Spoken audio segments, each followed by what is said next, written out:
what we have to recognize is that anybody who does something really worthwhile is going to stumble.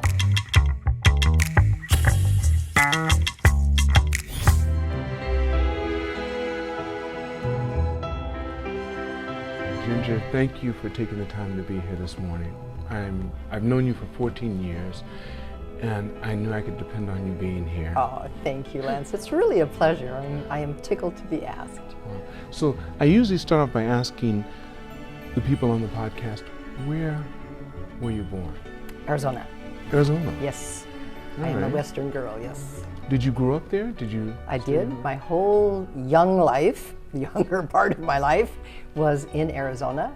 Okay. Do you have siblings? I have a brother and a sister, older brother, 4 years older, and, 2 Yes, years 2 years. older, younger sister, 4 years All younger. right. And you told me earlier that you're very close with both. Yes, Yeah. yes. But you grew up, of course you knew your older brother longer. You knew That's him 4 really years awesome. more than you knew your younger sister. So I did. You guys did have a little relationship going on before she came along. That's like most camp families with 3 kids, right? The Everybody. first 2, we already had a Right. little bit of relationship, and then suddenly there was this intruder getting Right. our mom's attention, right? Right. Luckily, she doesn't know what happened to her when she was really young. That's right. Unfortunately, she has a good memory. She So has I a had a good lot memory. to make up for later. And, you know, wow. So tell me, so in school, were you more academic or were you more physical? I was absolutely, no question about it, more academic. I really was a pleaser of adults. I wanted all my teachers to love me. I wanted to get the best grades. I wanted to earn my mom's approval. So definitely academics, that was where I excelled.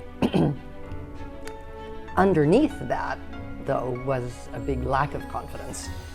What do you think caused that? I mean, when did you realize that you had a lack of confidence? Or did you always think that when you were trying to achieve? I think at some level I was as much of a child can be aware of something like that. I think I was always aware. I didn't feel, as a girl, I didn't feel attractive. I didn't feel that I would be that good in sports. I didn't always give myself a chance. It was later in life that I became more of a happy user of my body and challenging myself to do physical How much things. later was that? When you say much later? Well, in college, before I really began to get out there and enjoy mildly competitive sports. In later years, even after college, I picked up racquetball, and I was an avid racquetball player and pretty damn good, actually. But tell me this, but in elementary school, because I'm from the West Coast as well, you're close enough.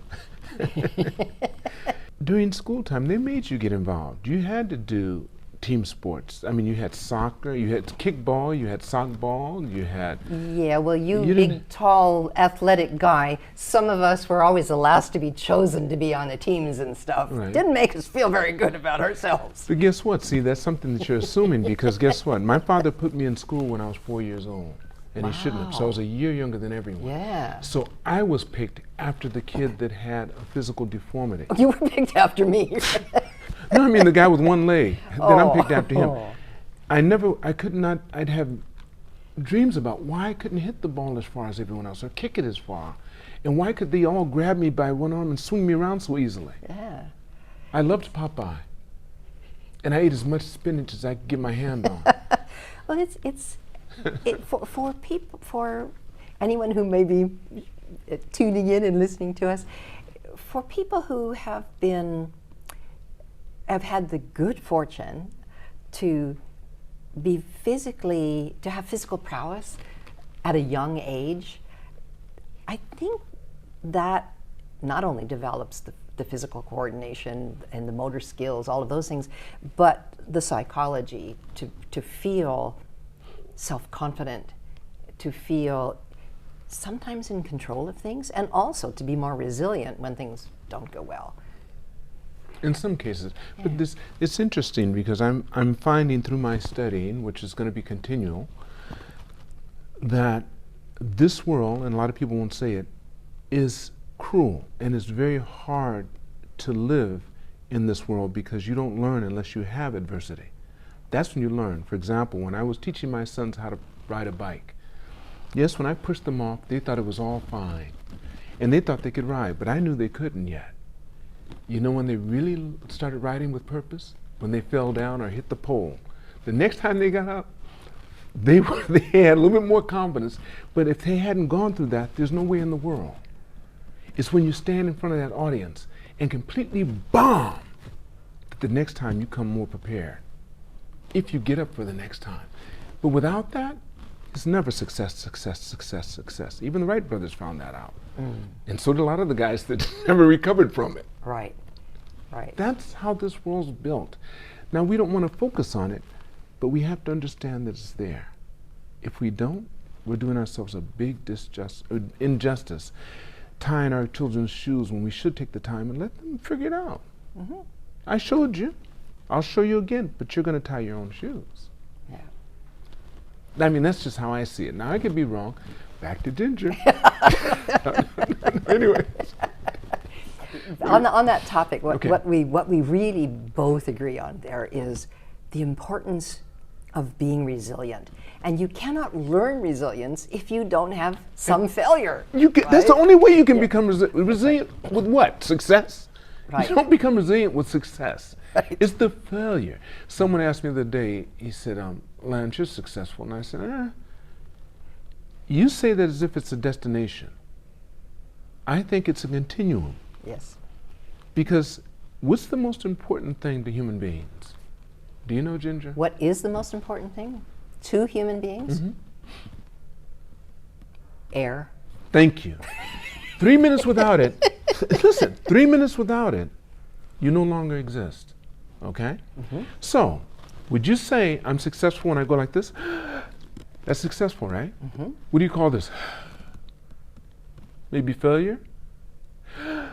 Success again? Because when I finally do this the last time, I don't go like this. The last time I do anything isn't going to be, it's going to be, and then I won't exist anymore. So if that's the case, wouldn't you say success is something that's flowing? It's not a destination. It's constantly happening. But you have to understand that and try to promote that constant of, because if you don't, you just get a 3 minutes of that, you won't exist. There's a capacity for as well. Your lungs will explode, right? If you keep on doing that too much, boom. But you Yeah. see what I'm saying? And people don't want to talk about it or even think about it that way. Well, failure sucks. Failure hurts, Thank you. right? It sucks. And we just have to recognize that it doesn't mean that we are a failure in life or that we are a failure as a human being. What we have to recognize is that anybody who does something really worthwhile is going to stumble. And sometimes crap happens. Sometimes things happen to you that are beyond your control. And that also sucks. For me, my big learning is to love myself throughout the whole thing, when I'm up and when I'm down, and to not be ashamed that it wasn't just this perfect, steep, uphill 2-hour movie. trip. Yeah. Not to be ashamed. And if we can put our failures and life's tragedies into a perspective and perhaps turn it into stories that are helpful to others, that really makes my heart expand. That, I think, is an important gift to others. I think that's how we met it. I think you were giving a talk or something in one of our board meetings, and that's when I said, okay, I've got to get to know this woman. Because you were talking about that and your balance and your way of phrasing different things. You helped me once because I used to say, well, there's two types of foreigners here. You got the poor ones, you got the rich ones. And you said, Lance, and you were very kind in the way you did. You said, Lance, that may be true, but you might be better off saying they're survivors and they're thrivers. I said, you don't have to tell me twice. you to tell me this. So in school, you were very academically inclined because you wanted to really please your mother. What did your father do? My father was... No, and one more thing, I have to interrupt you just right here. Yeah. Are your mother and father still around? No, my mother died when I was in my 20s. Mm-hmm. She, I hope it's allowed to say it, she took her own life. By allowed to say it, I hope it won't be cut. And that was devastating for me. And I can say that now because there are many years in between. How old was she? She was, I think even then, when I was in my 20s, I think she was in her early 60s. And what I gained from living through the aftermath, the turmoil, the emotional turmoil of something like that, and finally, after years of working on myself, kind of coming up on the other side of that, was that, well, I guess it was empathy for others. That it is when you face whatever tragedy it is in your life, and you are really, really down, sometimes you can't see the way out. And I think to have experienced that gives you a level of patience and empathy with others who are struggling. And if you can tell your story, particularly to those who have never told theirs, and they feel a contact, they feel somebody reaching out, and they see you being happy, that you have gotten through this, there is life, not only life, but wonderful life on the other side, that is inspiring to those who perhaps right at that time need that inspiration. Your father, how did he fare? My father died a few years ago, old age. So did he ever remarry? He did, yes. Okay. He did remarry. And that is another story about how children of parents, where one of the parents does die or have something tragic happen to them, when then the other parent remarries, the relationship between that parent and the other person is another story of how we deal with what life hands us. How do you think your father, did he ever talk to you about what your mother did? And or was he blamed? We didn't talk much about it because after many, many years, my mother, who was Catholic, finally did divorce him. And so... Oh, she was divorced when this happened, okay. Yeah. And I idolized my mother, I took my mother's side, and it was then hard for my father and me to talk about some of those things. How'd your brother respond? Did he do the same? My brother was, I believe, more understanding and forgiving of my father than I was. Later, many years later, I became quite close to my father. But it was like coming close to a different person. There was the young man of my youth, and then there was the old man of my adulthood. How many years had passed before you finally... Wow. More than a decade?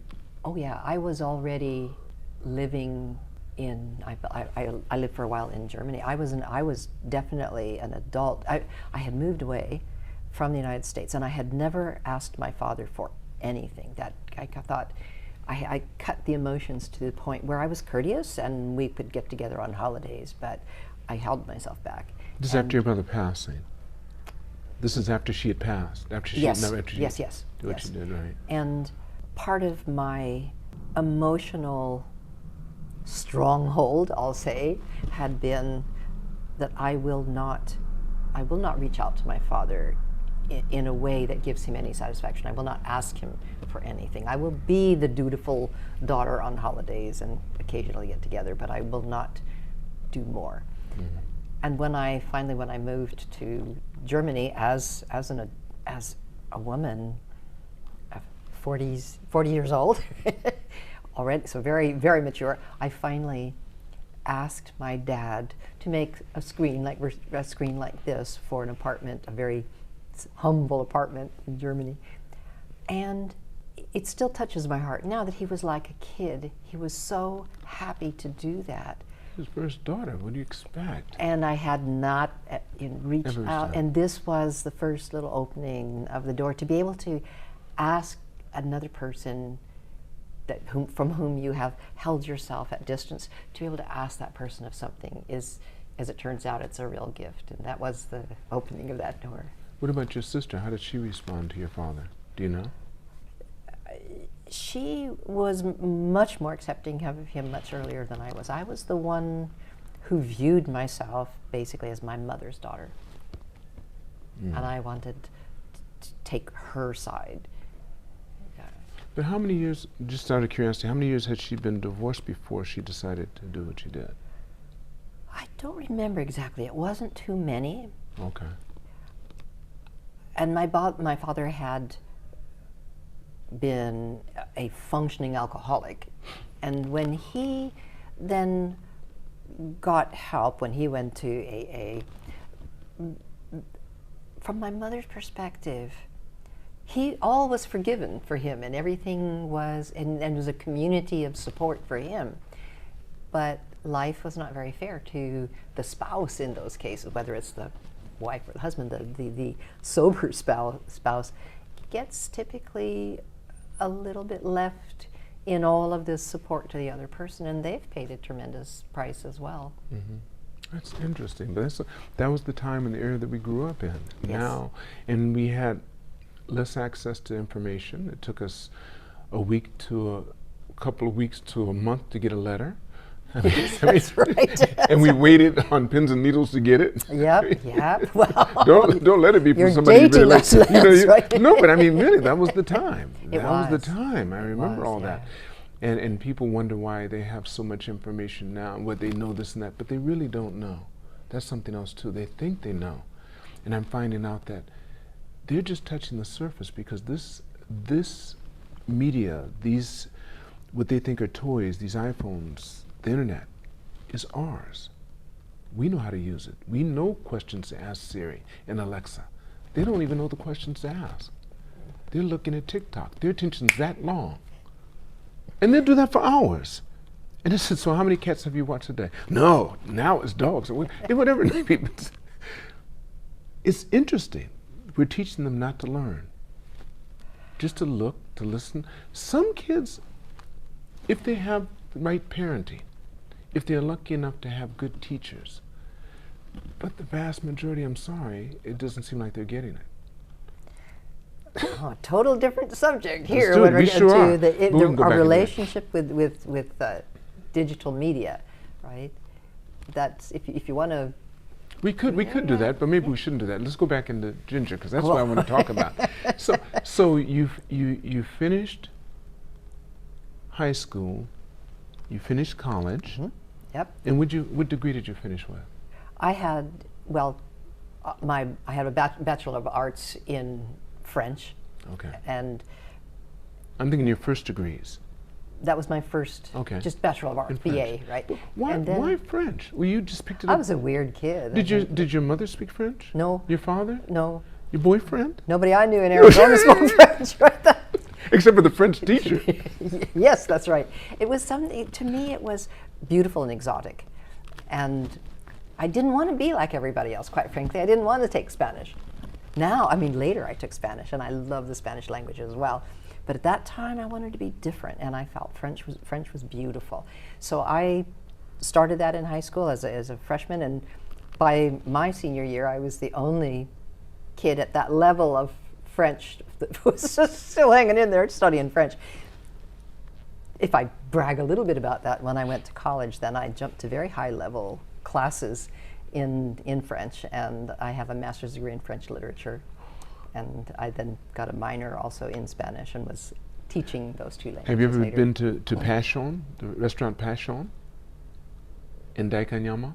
Yes. Okay, well, that's who I just put up his podcast this morning. Oh, wow. Andre Passion. Oh, and his son Patrick translated. So I let him do all of his in French, and then had his son do it. Instead of putting underlined there. She said, "Why'd you?" I said, "Because there are many people that speak French, and I have several French friends. They're going to love listening to you." C'est vrai parce que c'est une langue très très belle. Il faut le parler de temps en temps. Oui. Oh, très bien, très bien. Encore. Bien le français. Actually, I also speak German, but I do that because after I met the love of my life, my husband, my current husband, I was another tragic story. You've been married twice. I've been married twice. Okay. How long the first time? 19 years. And that is a result of primarily, I guess I would say, my mother's Irish Catholic upbringing, and that when you marry for life, even if it kills you, right? Or it's killing you. Or it is killing you, yeah. It was a very, very long time before I was able to give myself permission to end it and move on, even though it was very difficult on both my husband and myself, and neither of us were happy, but it took a long time to take that step. So, my goodness. yeah. So you have all this experience, you have all these times falling off a bike that people learn from. That's why I say life is the way it is. Without that, no one would even take what you're saying seriously. Yeah. If you're born to a royal family and you were put in a pumpkin that turns into a coach, and you're protected all the time, what value would you have for the majority of the people that aren't guarded like that? None. They want to see the nicks, the bruises, be they psychological or be they, you can see them. Although there's something to be said for being the pumpkin king there too, right? It seems we don't. But when you start, I wouldn't say no to riches, but I do like who I am because of the depth that having to work your way through life and do your best. There's a richness there that's too. That's the world we live in. It's the guy that made the rock soup. You remember that story? Yeah. He goes into town. He has a big pot, and he has some hot water, and he has a rock. And he puts this. The guy comes by and says, "What are you making?" He says, "I'm making rock soup." He says, "Well, it might be a little better with a couple of carrots in there." And at the end of the day, he has this massive stew with all this mixture in it, and it's delicious. Yes. One rock down at the bottom. Right. Right. That's right. So that's life. And I think as much as we'd like to think we're in that big coach or carriage that's protected, when you talk to people that have lived that life, and I've had the fortune to talk to some of them, it's not a pretty life. Every life has its own challenges, right? That's why I said it's life. Yeah. It's not what we want to think it is. It's not a 2-hour movie.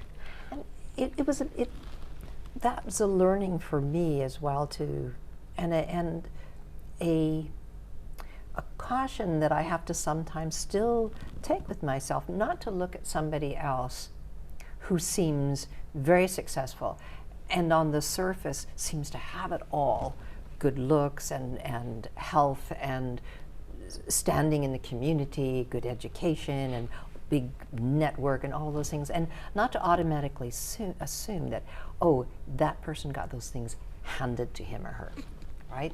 We never know where somebody else has come from and what they have dealt with to become who they are today. And that's even as an executive coach, I need to sometimes catch it. One of the most difficult things I'll switch to professional there, about learning to be a coach is to catch your own judgmentalism, to realize when you are passing judgment on something or somebody, and stop and open your mind and but listen. If you didn't, I'd argue that if you didn't have that judgment, you wouldn't be able to stop and open your mind. Because people that think they don't have the judgment are some of the most closed-minded. That's true. See what I'm saying? You have to know, if the fact that you're doing that you're making a judgment and you realize it, oh, I want you to talk to me.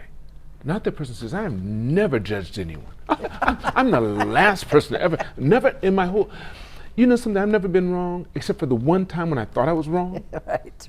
You know when you talk to people like that? No. I don't want that person on my team.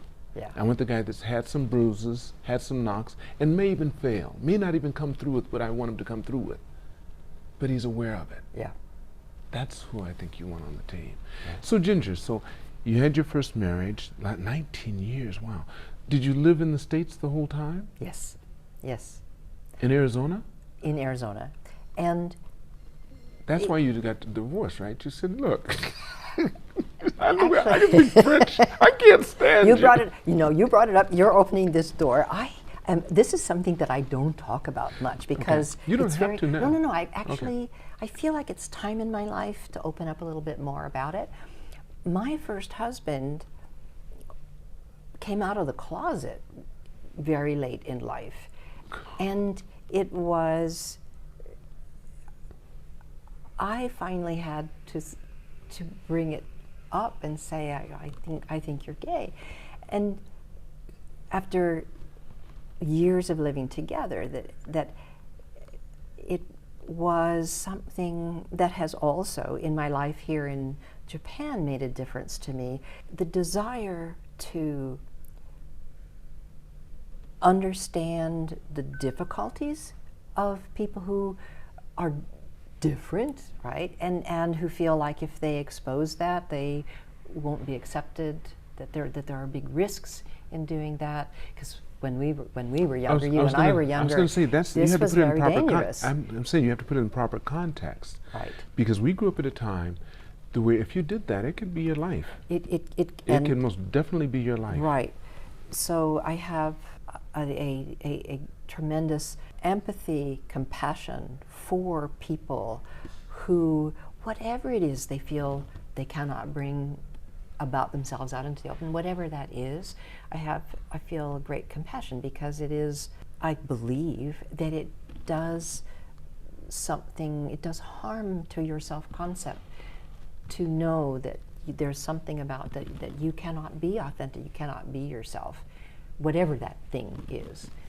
That's tough. So the reason I thought it's very relevant here is because just by chance, as a member, as a co-chair of the ACCJ, of the American Chamber of Commerce Human Resource Management Committee, several years ago we were approached by members of the LGBTQ plus community and asked for the Chamber, the American Chamber, to support equal marriage here in Japan.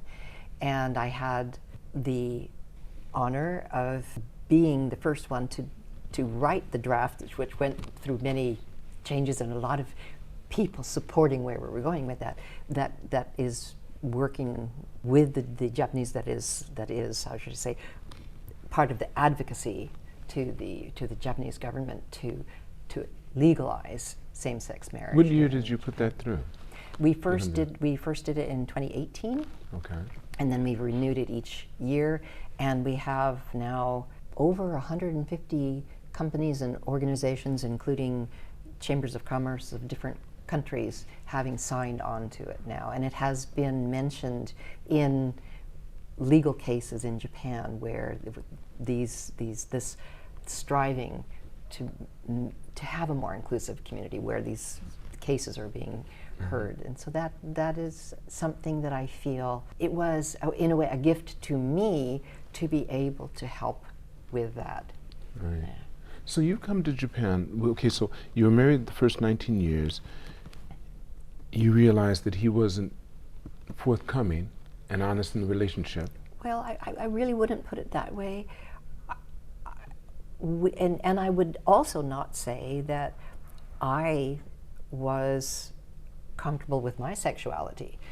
Not that I knew my identity, but I didn't feel free. That's another perhaps component of our age group where we didn't necessarily learn how to deal with sexuality, how to talk about it, how to express our needs, and how to feel comfortable with our body, for example. Right? So when I say the marriage didn't work, that's a huge component of it because that's such an intimate part of who we are. But I also didn't bring it up for many years to people because I felt it's too easy to make a snap judgment to say, oh, well, of course, then it would never work. But there are many ways that human beings bond. That's for sure.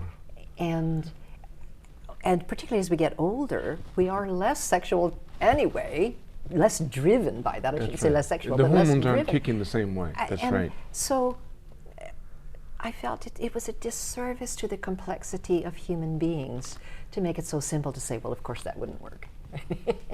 I hear what you're saying. So when you did divorce, where did you go? Did you leave and go the U.S.? I went back to graduate school, and I had mentioned earlier in our conversation I had a master's degree in French literature, had been teaching.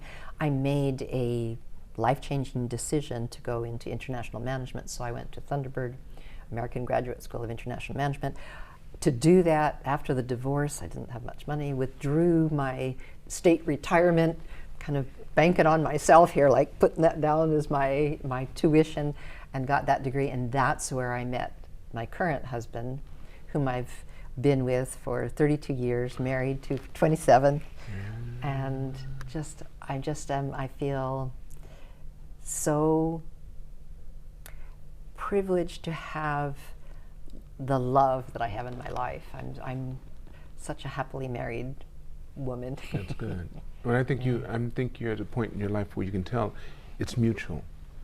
Yeah. That it goes through, and if it isn't, it's a hell of a good imitation. And Yeah. I'll take that. We'll show up here and there on Facebook, and people will comment and say, "You guys look like you really are Why so in wouldn't love with each other," and it's true. Yeah. We're very. There's a deep friendship and a trust and a mutual support and mutual admiration, as well as the initial sexual attraction. There you go. Right? There Yeah. you go. Yeah. You can say hello to him if you like. Just right in that camera. Hi, right there. Peter. Love you. All right. So, when did you leave the U.S.? I left the U.S. upon Dieter's graduation. I was a semester ahead of him in graduate school. He was hired by the Coca-Cola company to go to Germany because the Berlin Wall had just come down. And so Coca-Cola was wanting to drive into East Germany very quickly and make that a Coca-Cola market. So I went with Dieter. And Wait, that's where you met him in college? I met him in college in the United States. And you guys got married soon after you met? Nope. Okay. I didn't have much money. I had no network in Germany. I was changing professions, but as far as international management, I had a little piece of paper. I can do this. I was already a 41-year-old woman, and I didn't speak German, right? So, but it was a kind of a crisis moment to make a decision. Am I afraid to love again? Because it was a very painful divorce I'd gone through. Am I afraid to love again? And am I going to be okay? What's going to happen to me if this doesn't work? I will add that Dieter is considerably younger than I am. So here I was with a younger man as well. And what's going to happen? So it took all of my courage to go with Germany because I had no job or anything. What was he doing in the U.S. anyway? That's where we met at Thunderbird in Arizona, American Graduate School of International So he Management. decided to come from Germany to go to Thunderbird?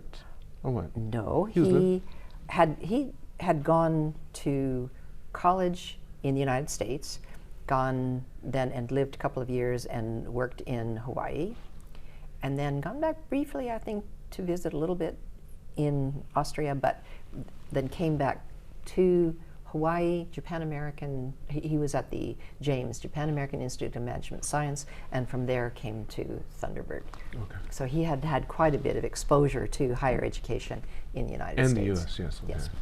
Oh, okay. So you weren't married, but you guys go together. Yes. To Germany. With me chewing my fingernails thinking, I hope this is going to work out. I have had enough pain. And I studied German for about 5 months. I had a tutor twice a week, and I studied all the time. And then I was hired by Coca-Cola, and I worked, and it was just a baptism of fire into international business. It was chaos, and it was an amazing historical time. And I worked first with the East German bottler as a financial controller, and I was responsible for huge construction projects by these bottlers in East Germany. So it was there that I learned a whole lot more about myself and about people and about stress and about how we deal with ambiguity, not knowing what's going on and what's going to happen next. And I dealt with also having to make business decisions with almost like no information. And from somebody who had been a teacher a little while back, to be plopped into that kind of environment, to be responsible for multi-millions of dollars. That's why I mentioned baptism of fire. That's right. And for anybody there out there looking for a reason to have confidence in yourself, if you are in a position where you know more about it than anybody else because nobody knows anything, that's your treasure. You know more about it than nobody can prove you wrong. Do the best you can, right? Be clear on what your assumptions are and make your decisions and move on, right? And that's what you did? That's what I did. How long did you stay with Coca-Cola? I stayed, we both worked for Coca-Cola 7 years. Right. He was working for the headquarters while I started out working for the East German bottler.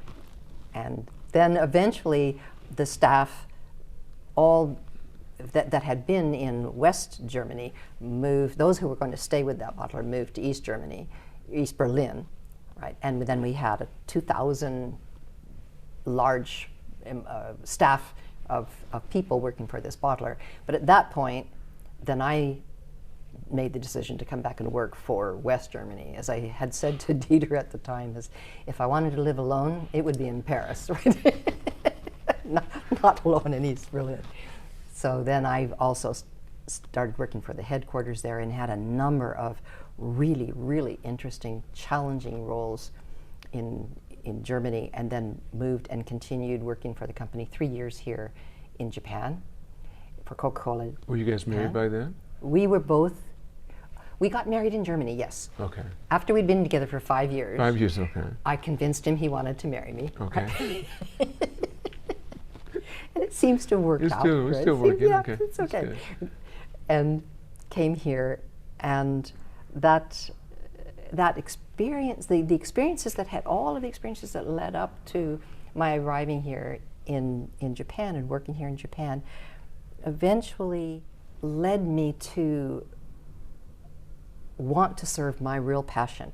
Not necessarily to be a manager in a multinational corporation, but to deal with people, to help people, to help them grow, to help them get the best out of themselves, to help them be confident, to help them interact better with each other. The stressful things that I had been through showed me that that's what makes or breaks companies. It's not their product, it's not their branding, it's how the people in their organization build up their awareness about themselves and others and really want to work well with each other. And that's how you started doing executive coaching. Yep. So is this your own company? At first I was freelancing, and I was working with a couple of well-established organizations, and so I would come in under their name, and then eventually, yes, I built my own company, ASC LEADER, which stands for, yes, awareness, skill, and courage. I had been asked multiple times what my methodology, what my philosophy was in helping other people. And I have never prescribed to just one school of, well, this is the way you coach, or this is the way you train, or this is the way to make people the best they can be. But the pillars for me are building our self-awareness and our ability to be aware of others. And as we do that, we may realize we need to build up our skills to take action on that. If we think sometimes I need to speak up, but it's important how I speak up. The other person needs to be able to pick up my message and process my message. So I need to work on myself in that area to build my skill there. And then, well, you've got awareness, you've got skill, you still need the courage. Get out there and do it. And how do you build your confidence and your courage? So for me, those are the very, very basics, the cornerstones of growing into the person that we want to be. Are you doing this On your own, or do you have a staff? Do you have people working with you? I do this, I use freelance staff. I do it myself as well. And recently, Dieter and I have also started a new company called EAW, Excellence at Work. Okay. And that is combining recruiting with development so that you can offer the full package to an organization, support clients, support candidates, and bring the best, create the best match for both, which means not just the skill set, but the corporate culture, the ability to grow in that organization. So to help the matching process, but then also to help the sustainability, to help not only that individual who's coming on board, help that person grow, but help others in that organization also continue to grow. So we'd like to approach the business from what we think is kind of a new perspective, to have long-term relationships with both the candidates and the clients, and be there for them, and not grow by the churn, by just recruiting somebody, and if it doesn't work out, then you get to recruit somebody else, right? You get making your money based basically on failure, right? We want to do it instead on the long-term relationship and success of the organization. So you've been doing, how long have you had both companies?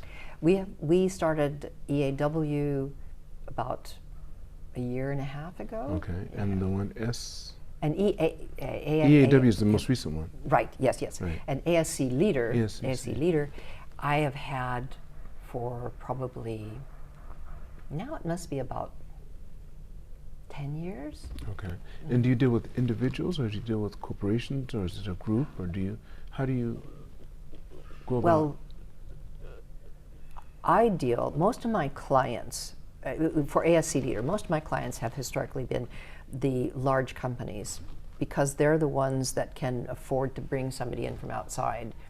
And I also found that there's as much frustration and pain and need for growth inside corporations. Just having a job doesn't make you happy, and it doesn't make you effective, right? So there's as much need there as there would be in smaller organizations or individuals that come to me. Sometimes I work with individuals, and I may also work with an educational organization where I know that I'm not going to earn as much, but I feel committed to helping, right? And so that kind of balances out. Mm-hmm. But for the recruiting business, that's always for organizations, whether they're small, and sometimes they are very entrepreneurial small organizations, all the way up into the big ones. So how long have you been in Japan now, total? 25 years. 20. So how much longer do you see yourself being here? It took me a long time, actually, to be honest. It took me a long time to feel part of this society. And I think it was nothing wrong. That was not because of the society. It was because of something inside me that held me a little bit back. And finally, I came to the realization is this is our life. We love it. We love living here. We love the people here. We love working here. After 25 years, and you both are coming from different countries anyway, where would you call home? Right? Earth. Yeah, Earth. Well, we are more at home here than we would be anywhere else. And so finally, after all these years, about a year and a half ago, we bought a house, and we're here, right? That's beautiful. That's beautiful. Ginger, before I end the podcast, I always end with a question. With all the knowledge you have now, if you were to go back into time and to talk to 20-year-old Ginger, what advice would you give her? The simple answer, and it's almost trite because it's simple, is love yourself. Love yourself, trust yourself, and trust in the future. Those three messages. Because there is so much pain that we bring on ourselves, it's inside, that we could let go of, and if we recognize it, we have control of, that would mainly, there are going to be, to that 20-year-old, there are going to be some hard knocks. You're going to get through it. And there's no value add in being afraid, because you only make yourself miserable before you have to be miserable. Why not wait? Enjoy this day, do what you can to be prepared for the next days, and then live your life and trust that you will get to the other side of the tough times. Oh, Ginger, thank you so much.